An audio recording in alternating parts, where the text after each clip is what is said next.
Hello everyone, here I am discussing death of a partner. Partnership का retirement के बाद next chapter है death of a partner. ठीक है, लास्ट वीडियो मैंने रिटायरमेंट पे डाली थी, आज मैं डाल रही हूँ डेथ ऑफ अ पार्टनर पे. मैं आपको ये इसमें बताऊंगी कि इसमें डिसीज पार्टनर का कैपिटल अकाउंट कैसे बनता है. यानी कि इसमें बेसिक चीज़ क्या है, जो पार्टनर की डेथ हो चुकी है उसका कैपिटल अकाउंट बनाना. उसकी बैलेंसिंग फिगर को बोलते हैं एग्जीक्यूटर्स अकाउंट.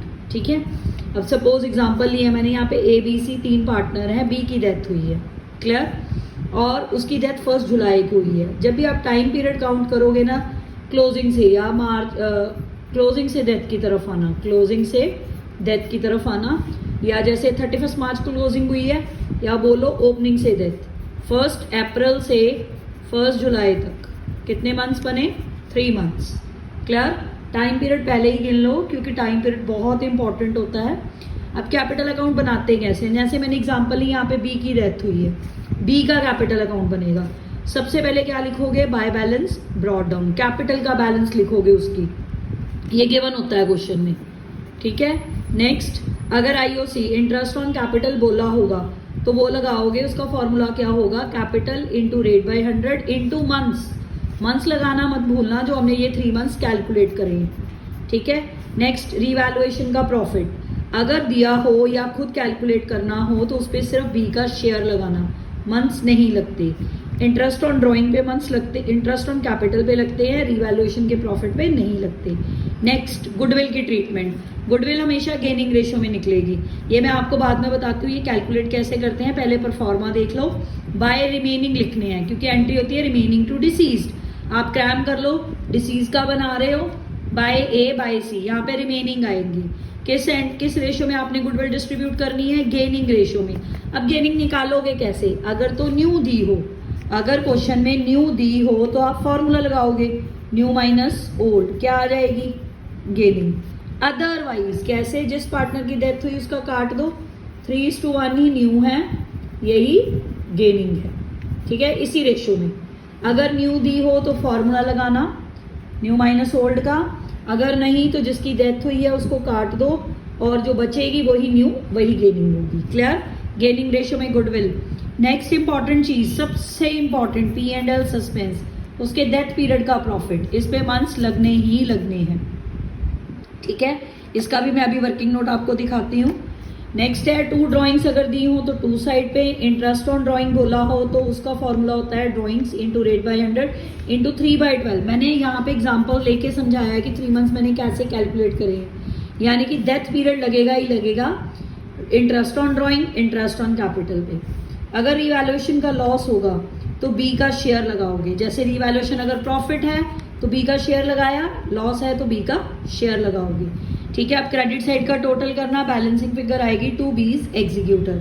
अगर डेबिट साइड बड़ी हो तो क्रेडिट साइड पे बैलेंसिंग फिगर आएगी 20 एग्जीक्यूटर, पर बैलेंसिंग फिगर के आगे लिखना 20 एग्जीक्यूटर ही है, क्योंकि यहाँ पे मैंने 20 इसलिए लिखा क्योंकि मैंने बी को डिसीज माना है. क्लियर, समझ आ गई. Balance brought down, interest on capital, revaluation profit, P&L suspense, by remaining, 2 drawings, 2 interest on drawing, 2 revaluation loss, balancing figure 20 executor.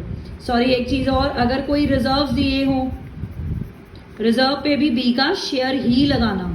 Reserve जैसे आप ले सकते हो general reserve, profit and loss, WCR workman compensation, IFR, ये सारे reserve जितने भी reserve हैं उन पर बी का शेयर लगा के क्रेडिट कर देना.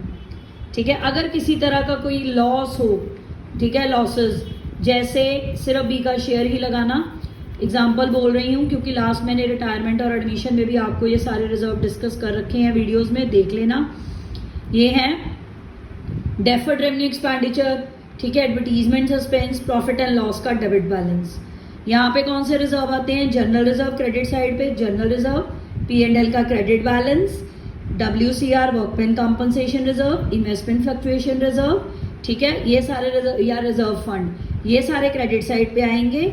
लॉसेस कौन कौन से होते हैं, P&L का debit balance, deferred revenue expenditure, और तीसरा एडवर्टीजमेंट सस्पेंस. अगर ये आपको दिए हो, ये आप बी का शेयर लगा के 2 साइड पे लिखोगे. बैलेंसिंग फिगर क्या आ जाएगी, 20 एग्जीक्यूटर. क्लियर, ठीक है, अब देखो ध्यान से, मैं P&L सस्पेंस कैसे कैलकुलेट करते हैं। दो बेसिस होते हैं, time basis, sales basis. Time basis आपको क्वेश्चन में बताया होगा कि आप कैसे कैलकुलेट करोगे। प्रीवियस ईयर का प्रॉफिट बेस लेना है, एवरेज लेने हैं कि टोटल लेने हैं, जो भी उसने बेस बोला होगा उसके अकॉर्डिंगली आप प्रॉफिट लिख लेना। ठीक है, फिर उस पर मंथ्स लगाना। मंथ्स कितने हमने एज्यूम करे थे यहाँ पे 3/12 इंटू बी का शेयर कितना है, देखो 2/6। 2/6 जो भी उसने बेस पे बोला होगा प्रॉफिट का, अगर प्रीवियस ईयर का है लिख लो, एवरेज निकालनी है तो एवरेज लिखो, टोटल निकालना है तो टोटल। ध्यान से देखना एवरेज वर्ड है, टोटल है कि प्रीवियस ईयर प्रॉफिट है। क्लियर? ऐसे कैलकुलेट करोगे, आपके पास क्या आ जाएगा, profit and loss suspense account. Loss भी निकल सकता है, अगर लॉस होगा ना बाय चांस तो यहाँ पे लिखना P&L सस्पेंस अकाउंट, अगर लॉस होगा क्वेश्चन में। प्रॉफिट है तो बाय, लॉस है तो टू, फिर एग्जीक्यूटर बैलेंसिंग फिगर निकालना। ठीक है, अगर सेल्स बेसिस पे बोला है तो फॉर्मूला है profit upon total sale into that period sale into B's share.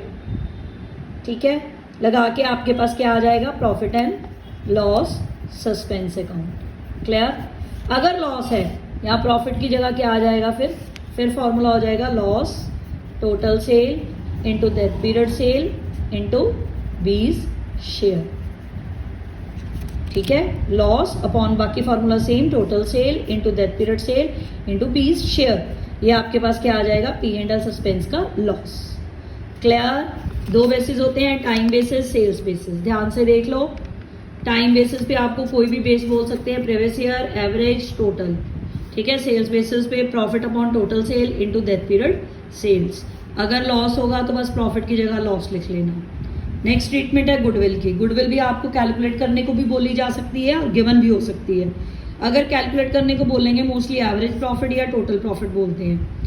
ठीक है, आप एवरेज निकाल लेना। एवरेज पे क्या करोगे, बी का शेयर लगा देना। एवरेज पे क्या करोगे, बी का शेयर लगा देना। बी का शेयर लगा दोगे तो वो बी की गुडविल आ जाएगी। उसको किस में डिस्ट्रीब्यूट करना है, फिर गेनिंग रेशियो में। किस में, गेनिंग में। एंट्री क्या होती है, रिमेनिंग टू डिसीज्ड।